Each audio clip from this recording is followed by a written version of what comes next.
Hello duelists, Box here, welcome to MST.TV, and today we're talking about something huge that's happening in the TCG, which is a policy change regarding the end of match procedure. If you guys enjoy my videos and stuff like that, you can hit me up on Patreon, appreciate all your support, but today I'm just going to quickly run this through and break it down for you bit by bit so that no one's really confused, because they kind of split this into two parts, and I get why some people can't really follow it. They're a little bit confused, so I will make sure that you guys are all on the same level, because we're all supposed to know this. And here we go. So if you guys don't know what the end of match procedure is when time is called in the round, and what do you do? The change is very different. It's night and day. Before, we get 5 turns in like a competitive event, an organized tier 2 event. We get 5 turns during the Swiss rounds, and then we determine the winner based off of after the 5 rounds. That is no longer the case. There's a huge change, and we'll talk about it right now. So I'm just going to read this straight up. So as of starting on June 1st, 2018, all TCG organized play will use a brand new end of match procedure, and duelists should familiarize themselves with the new end of match procedure prior to attending any event. And this stuff here, this entire document, you can find it in the official Yu-Gi-Oh website under YCS Secaucus FAQ. So sometimes the match is not finished, and if this happens, both duelists must take responsibility of determining whose turn it is right now and when time is called. Okay, and make sure you tell a judge or something like that. Judges should be notified that the match is still ongoing and whose turn it is, and a judge may or may not say, but the judge will let you know what has to happen. I'm just summarizing right now. Here's the part that I'm just going to read word for word. So the end of match procedure should follow the following 3 rules. There's actually 3 rules here, and then there's 3 other rules that you have to keep in mind afterwards. So the first rule is, if time is called while duelists are in the middle of a game, the current game must have a decision. It must be a win or loss or a draw. That seems basic enough. The current game must have a determination, must have some sort of outcome. Second rule is, once the current game has concluded with a decision, determine the winner of the match by determining the number of game wins or losses, and the person with the most amount of game wins for this match wins the entire match. Seems simple enough. Nothing really changed there. That is still how it was before. This part here is still the same for Swiss rounds and any sort of organized play. If both players have 1 game apiece, it's a draw. The second part is, if time is called in between a match where both players are still kind of in the middle of siding or something, you just stop, and the match is now a draw. So it is what it is. However, in single elimination matches, I'm going to refresh you guys. I've talked about this before. In single elimination rounds, if both duelists have the same number of game wins, or if time is called in between games of a match while both players have the same number of game wins, in other words, both players have 1 game apiece, they will begin a new duel with specific guidelines. So what's the guideline here? So there's the list of guidelines. Neither player may use his or her side deck. And that being said, if someone already accessed their side deck, both duelists can access their side deck. Now remember, when you're siding, you only have 3 minutes to side. Any longer than that, and you can technically be called for slow play. And if you do it during time, it looks exceptionally bad and suspicious, and you don't want to get called out on something that you're not intentionally trying to do. If you're intentionally trying to slow play, I'm glad you got called out. But next thing is, duelists must use a random method, whether it be a die roll or a coin flip, to determine who will go first. And as to continue this, the duel will continue for a total of 4 turns, and within the 4 turns, 2 turns for each of the duelists. So turn 1, 2, 3, 4. So first turn you can't really attack, so if you're going first, you're not going to be able to swing, but you can protect your life points a little bit better. And the second thing is, unless a duelist managed to win before that, before the 4 turns have concluded, then that is it. The game will conclude, and a turn is defined at the start of a draw phase to the end of the end phase for a single duelist. So that's how it's going to work. 4 turns, so 2 turns each. Once the whole 4 turns are completed and the life are still the same, you get to continue on a turn-by-turn basis, and until the end of the turn, whichever player that actually has the most life points will win this game. So that's how the game works. And rule number 3 is that if a win condition occurs, well, then you automatically win that game. That's just self-explanatory. Now, here's the thing that's completely changed for us, which is keeping those 3 rules in mind. Please follow instructions when proceeding to the end of match procedure. Continue with the current phase of the game, and once the phase is over, stop the game. That is a huge change. You don't get the 5 turns anymore. You immediately go into this game is over. See what happens. And determine the game winner at this point with the duelist with the most amount of life points wins this game. Okay, so there is no turns anymore, so this is going to cut time down a lot. Especially since regionals usually only have Swiss rounds. Unfortunately, locals, you're going to have a change too because you're going to cut the games much shorter. So events actually end properly and faster. And during Swiss rounds, if both players have the same amount of life points, the game is now a draw. Compare the game wins with duelists with the most amount of game wins, and that person wins the match.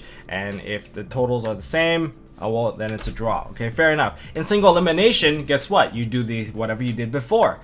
You keep on going on a turn-by-turn basis, and the player with the most amount of life points at the end of the turn is declared the winner. So no real change there, except that there's no longer turns on the round that time is called. That is actually the gist of it. For the turn that the round is called, there is no longer turns. Yeah, when time is called, it's over. So that's like the quick summary of the whole thing if you didn't want to go through all of that. But what are the major changes that this actually implies, and what players are going to shift towards doing? So regarding locals, there's going to be some changes to locals because don't forget, locals is supposed to be following the tier 1 / single elimination version of the end of match procedure. However, since most locals don't do that, they tend to actually do the whole 5-turn thing. Well, guess what? There is no 5-turn, and the match just ends. The guy just immediately gets screwed over. And you know what? I think there's gonna be a problem regarding slow players. Anyone that's slow playing, and if you're playing a burn / stall deck, I know it takes a little bit longer for you to activate your stuff, or it takes longer for your opponent to go into your board, because blindly going to a chain burn board, you'll get yourself killed in a matter of seconds. So I'm not sure if that's gonna be fair, but it does speed up the game, and the whole point of changing this end of match procedure is to speed up the game. And speaking of slow play, at tier 2 events, at your regionals, your nationals, your YCSs, this is going to be a huge problem. Judges are going to be called left, right, and center. I'm just calling it right now on people slow playing. It's like, but you know what? Let's determine what is slow play and what is not, based off of just my opinion. Maybe you guys can agree with me, maybe you don't. But let's start with this first example. Your opponent runs an extra lane combo. This combo has like 40-50 steps. In this case, if your opponent is going through the combo, they're constantly making moves, they're going over 3 minutes making their move, is this slow playing? Well, no, it's not slow playing because he's still continuously doing moves. And as long as he's not like significantly pausing between each step, say there's like 50 steps and he's not taking like 30 seconds per step, I think it's fine because it is part of his combo. He has to do it properly. Do you want him to just be like, spam, put the combo out? No, you don't, because you don't know if it's legal or not. So he has to perform every step. And if he's performing something every step, it is not slow playing. Even if it does eat up 10 minutes of the time, it is still very much valid. Don't tell your opponent to go, just go to the end. You'll screw yourself over before you know it. It's like, it was not even a valid combo, but he just puts it on the board, puts everything in the graveyard, and you don't know how it actually happened, and that's actually not good. So yeah, if your opponent has a long combo, just let him perform the long combo. But if they are taking like 30-second pauses every now and then, say a total of 3 minutes, that's a good range. That can technically be considered slow playing. Now, another version is, what if your opponent during your standby phase stops you? Like, you call standby main, and then he's like, hold on standby. He looks at his card, puts it down, and then passes to you. Is that slow playing? I would say no, it's not, unless it ate up a significant amount of time. I would say about 30 seconds. If he's still not determined whether or not to activate one single card, it's kind of sketchy. But if it's the entire total amount of interaction between you and your opponent of him pausing took longer than 3 minutes, that is skeptical, and I think you can probably call him out on, like, hey, if you're not going to activate anything, then don't waste the time. If you don't have anything, then don't waste it. It's harder for people to actually bluff with stuff now. Bluffing, that's one thing. Bluffing is actually going to be harder because you can't waste too much time just like looking at your cards. So you just either look at it very quickly, flip over all the cards once, and that's all you can really do. Less mind games, I suppose. Another thing to kind of question is your opponent reading your card. If your opponent reads your card, is that slow playing? Well, no, especially if it's got a wall of text. If you got like a U-bell on there, just that thing you know has a crap ton of text on it, and maybe your opponent's not exactly the quickest reader. However, if your opponent has read the card, given it back to you, and then before making his move in the next phase, he asks for the card again and reads it again, that's skeptical. But once he gets to the third time, that's it. That is slow. I would call that one out right away. He read it 3-4 times already. He should know the effect, and by this time, to minimize the amount of time wasted, just be honest with your opponent, because don't forget, you can't misrepresent the game state either. So what you can do is just be honest with them and just tell him what the card does, and that's it. Just be very thorough when you tell him, so he doesn't have to go back and read your card all over again. It's not like you're gonna coach him how to play. You're just gonna give him the effect, the card text, and that's it. That's public knowledge anyway, and let's just call it at that. So yeah, that's not slow play. What about your opponent pausing in their own main phase? I mean, people need to think about how to open their play. If they've got multiple openings, whether they want to play their upstart first, or whether or not, well, if they got upstart and duality and like desires, they have to order them in a correct way. And that's just like the most generic worst case scenario where it's pretty obvious what you should do first. You should always thin out deck before you kind of lose your resources. But regardless, if your opponent is taking forever to open with their turn, and at the end of the 3 minutes, they start making their play, and if they're kind of flawless with it, you know, I'll let it slide. But if they have not made a single play during that entire time, then yeah, it can be slow play, because you're not supposed to repeat the same action over and over again, and you're not supposed to waste time. Because if someone wastes about 3 minutes, 3 minutes is about 7.5 per second of a round, okay? It is 7.5% of a round, and what does that mean? It just means that you have eaten up, say if it was a loading bar to 100%, that's just a huge chunk already. And if they do that 10 more times, you're basically out of a match almost. Just be careful of how much time is getting wasted through your thought process. I mean, thinking is important, but you should know your deck. If you don't know your deck, you don't deserve that much time to think about it. So in other words, people should practice before they go to events. And okay, here's the one that is more situational, but I think this is actually going to be more common. It is going to be players waiting before they get to attack. That is going to be a problem, because here's the thing. Because the game ends on the phase, it can screw a lot of people over. Say you're 2 minutes in now, you have 5 minutes left, you want to give your opponent only 2 minutes left to play, your opponent's just going to sit there and stall at the battle phase, and perhaps he'll just like, oh, I'm just going to wait until the battle phase, and